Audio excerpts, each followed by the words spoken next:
based on ESP32. We have connected with the cloud. Three features we are going to perform. The first one is alarm system, and the second one is light system, and third one is temperature. So here you can see I am going to give a command on user interface to start an alarm. So you can see alarm is on. Okay. The second one is light system.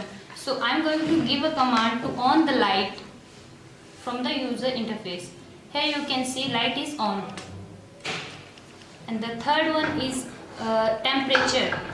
When we can rub the surface, you can see temperature is increasing automatically on user interface.